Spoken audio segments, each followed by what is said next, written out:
হান্নান মাসুদ, যে বিষয়টি নিয়ে আমরা কথা বলছিলাম, আসলে সামাজিক যোগাযোগ মাধ্যমে হ্যাঁ না ফটো কার্ডে ছড়াছড়ি আমরা দেখতে পাচ্ছি এবং খুব একটা অদ্ভুত বিষয় নাকি এটাই ন্যাচারাল আমি জানি না যে জামাতে ইসলামের মতো এনসিপিও আসলে হ্যাঁ ফটো কার্ড প্রচার করছে।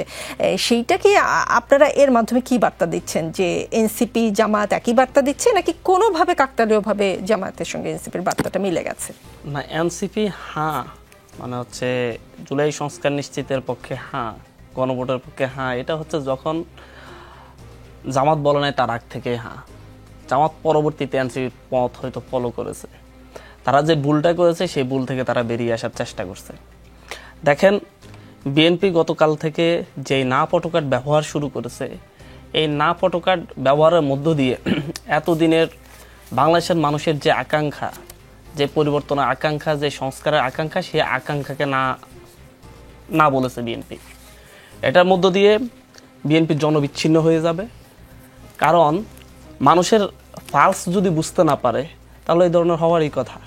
বিএনপি তাদের নিজেদের দলীয় জুলাই সনদ চেয়েছে, তারা যেটা হ্যাঁ বলেছে সেটা হ্যাঁ, যেটা না বলেছে সেটা না, এই ধরনের একটা দলীয় সনদ চেয়েছে, যাতে করে তাদের কথাটাই, তারা যেটা বলেছে শুধুমাত্র বিএনপি যেটা বলেছে সেটাই যেন থাকে, তারা যেন তাদের মতো করে সংস্কার করতে পারে।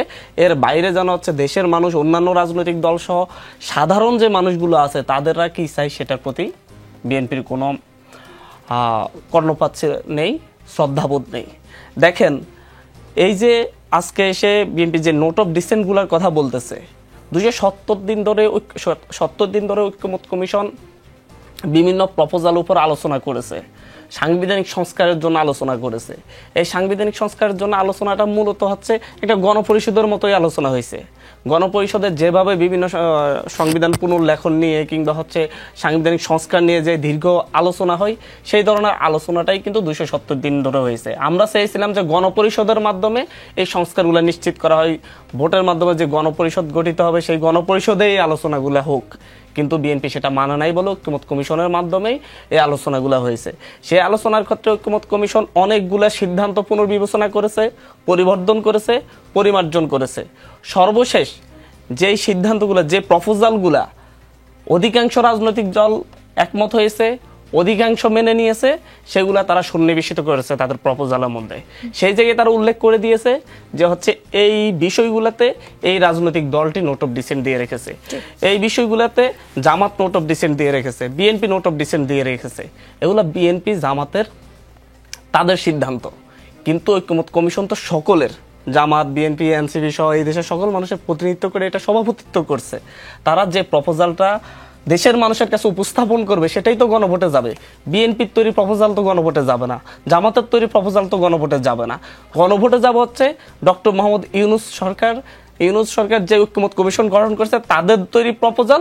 এই প্রপোজালের উপর 270 দিন ধরে আলোচনা করে, পরিবর্তন, পরিমার্জন করে একটা পূর্ণাঙ্গ রূপ জাতির সামনে হাজির করেছে। এটা তো শুধুমাত্র আপনার বিশ্বের কোনো ইতিহাসে আজ পর্যন্ত সংবিধান সংস্কারের জন্য যতগুলা আপনার গণভোট হয়েছে, কোনো গণভোটে কোনো রাজনৈতিক দল নোট অফ ডিসেন্ট সহকারে গণভোটে গিয়েছে কিনা এটা বিএনপির কেউ বলতে পারবে কিনা আমি জানি না। আমি আজকে পড়তেছিলাম যে হচ্ছে সেই আলবেনিয়াতে 1997 সালের গণভোট, সংবিধান সংস্কারের জন্য যে গণভোট, আপনার পোল্যান্ডে 1997 সালের গণভোট, 2010 সালে তুরস্কের গণভোট, 2010 সালে আপনার 2022 সালে সিরিয়ার গণভোট, প্রত্যেকটা গণভোটই নোট অফ ডিসেন্ট ব্যতি রেখে গিয়েছে। যে সকল গণভোটে হাঁ এসেছে, মানুষ হাঁকে ভোট দিয়েছে, সেই সকল গণভোটে নোট অফ ডিসেন্টকে বাদ দিয়েই পূর্ণাঙ্গ প্রপোজাল বাস্তবায়ন হয়েছে। শুধুমাত্র সিলের গণভোটের ক্ষেত্রে আপনার হচ্ছে মানুষ না ভোট দিয়েছে, যার কারণে হচ্ছে কোনোটাই বাস্তবায়ন হয় নাই। ধরেন হচ্ছে গণভোট, বাংলাদেশে গণভোট হলো প্রপোজাল উপর, সরকারের তৈরি প্রপোজালের উপর। এই প্রপোজালটা গণ অভ্যুত্থানে এই যে গণভোটটা হচ্ছে, এই গণভোটের বৈধতা কি? এই গণভোটের বৈধতা তো গণ অভ্যুত্থান পরবর্তী সরকার যে গণভোটের আয়োজন করছে, যে প্রপোজাল তৈরি করছে, সেটার উপর গণভোট হবে। সেই গণভোটের ক্ষেত্রে আপনাদের মতামত নেওয়া হয়েছে, কিন্তু হচ্ছে আপনারা এক পর্যায়ে এসে যখন দেখছেন যে আপনাদের মতের একটু বাইরে চলে গেছে, মানে আপনাদের দলীয় বিবেচনায় যেগুলো আপনাদের সঠিক মনে হয়েছে তার বাইরে চলে গেছে, তখন আপনারা বিরোধিতা শুরু করেছেন।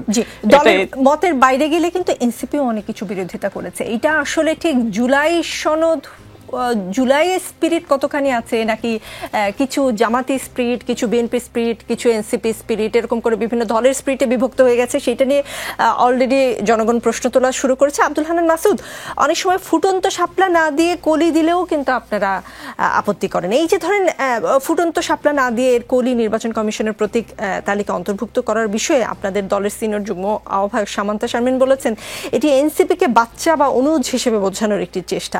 আচ্ছা, এই যে ফুটন্ত শাপলার জন্য আপনাদের যে জেদ বলবো না, এটা আসলে আমি ঠিক সঠিক টার্মটা বুঝতে পারছি না, সেই আচরণটা কেমন, সেটা কাদের মতো আচরণ? আর রাজনীতিতে এনসিপি তো অন্য যে কোনো দলের তুলনায় সদ্য ভূমিষ্ঠই নাকি? হ্যাঁ, এনসিপি সদ্য ভূমিষ্ঠ। এনসিপি হচ্ছে এই জেদ দিয়ে সদ্য ভূমিষ্ঠ হয়েছে। এনসিপির জন্মটা হয়েছে জেদের পরিপ্রেক্ষিতে। হাসিনা সরকার যখন হচ্ছে পুরো আন্দোলনকে দমিয়ে ফেলেছে, তখন এনসিপির এই নেতৃবৃন্দ জেদ ধরেছে বলে হাসিনাকে পালাতে হয়েছে। তারা জেদ ধরে রাস্তায় টিকেছিল বলেই, তারা কোনো ধরনের সমঝোতা করে নাই বলেই তাই এই শেখ হাসিনা পালিয়ে নতুন বাংলাদেশ এসেছে। আমাদের এই জেদটা হচ্ছে ওই জায়গায় যে জেদটা মূলত খামখেয়ালিপনার বিরুদ্ধে। আমি এর আগেও কথা বলেছি, নির্বাচন কমিশন আমাদেরকে শাপলা দিবে না। কারণ কি দেখিয়েছে যে হচ্ছে তাদের তফসিলে নেই, তাদের তফসিলে না থাকলে শাপলা দেয়া যাবে না। তারা এই ধরনের একটা কারণ দিয়েছে যেটা কোনো আইনি ভিত্তি নেই। আমরা বলেছি আমাদেরকে আইনি ব্যাখ্যা দেন কেন শাপলা দেওয়া যাবে না। তারা মৌখিক অনেক ব্যাখ্যা দিয়েছে, আমাদেরকে লিখিতভাবে আইনি কোনো ব্যাখ্যা দেয় নাই। আমরা বলছি নির্বাচন কমিশনের অবশ্যই জাতির কাছে, প্রত্যেকটা রাজনৈতিক দলের কাছে, প্রতিটা মানুষের কাছে দায়বদ্ধতা রয়েছে, কিন্তু নির্বাচন কমিশন সেই দায়বদ্ধতা না দেখে তারা বলছে আমরা এর কোনো ব্যাখ্যা দিব না, আমরা দিতে পারবো না, মানে দিতে পারবো না। কিন্তু আমরা বলছি বাংলাদেশের যতগুলা সাংবিধানিক প্রতিষ্ঠান রয়েছে তাদের প্রত্যেককেই কোনো সিদ্ধান্ত নিতে হলে সেটা ব্যাখ্যা দিয়ে নিতে হবে। তারা বলছে আমরা হচ্ছে, তারা যখন ব্যাখ্যা দেওয়ার কথা বলেছে তারা বলছিল যে হচ্ছে আমরা এই তফসিলে নাই বিদায় দিতে পারতেছি না। তাহলে তো তফসিল সংশোধন হলো, তফসিল সংশোধন করে আপনি শাপলা কলি তফসিল সংশোধন করে শাপলা কলি অন্তর্ভুক্ত করতে পারলেন, শাপলা কেন পারলেন না, এর কোনো ব্যাখ্যা আছে? এখন যদি হচ্ছে, আপনি তো আইনের কথা বলছেন, আমি একটু ভোটের মাঠের কথা বলি। আচ্ছা, লোকে কি আসলে শাপলা ফুটেছে নাকি এখনো ফুটন্ত বা মানে কলি অবস্থায়, সেটা দেখে আপনাদের ভোট দিবে? নাকি হান্নান মাসুদ কয়টা তরুণ বানিয়ে এলাকায় ঢুকলো, কোন গাড়িতে চড়লো, এনসিপি নেতারা কোথাও চাঁদাবাজি বা সচিবালয় সুপারিশ বাণিজ্য করলো কিনা, ভোট দেওয়ার বা না দেওয়ার ক্ষেত্রে লোকে আসলে কি দেখবে? কলি দিয়ে কি জনগণের মন জয় করা যাবে না? ভোট দেওয়ার ক্ষেত্রে মানুষ কি দেখবে আমরা সেটা জানি না। আমরা চ্যালেঞ্জ ছুটছি, আমরা প্রত্যেকটা চ্যালেঞ্জ ছুটছি হচ্ছে পূর্ণ এস্টাবলিশমেন্ট আর খামখেয়ালিপনার বিরুদ্ধে।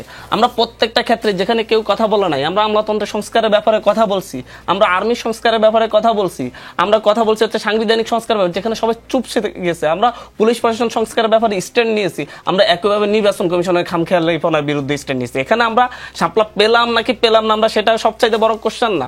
বড় কোশ্চেন হচ্ছে আমাকে কেন দেওয়া হবে না সেটার আইনি ব্যাখ্যা চাই। আমরা বলছি ভবিষ্যতে, বাংলাদেশের ভবিষ্যতে তো অনেক রাজনৈতিক দল নিবন্ধনের জন্য আবেদন করবে, তাদেরকেও যদি তাদের পছন্দের প্রতীক দেওয়ার ক্ষেত্রে খামখেয়ালিপনা প্রদর্শন করে তাহলে তারা কি করবে? খামখেয়ালিপনা প্রদর্শনের কোনো সুযোগ নেই।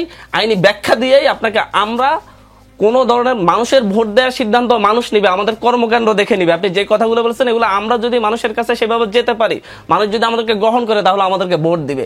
কিন্তু আমরা জন্মের পর থেকেই বাংলাদেশের পূর্ণ যতগুলো এস্টাবলিশমেন্ট রয়েছে, জন্মের পর থেকে বাংলাদেশের পুরাতন যত অব্যবস্থাপনা রয়েছে, যত খামখেয়ালিপনা রয়েছে, যত স্বৈরতন্ত্র রয়েছে, ফ্যাসিজম রয়েছে, প্রত্যেকটাকে আমরা চ্যালেঞ্জ করছি এবং সেই খামখেয়ালিপনা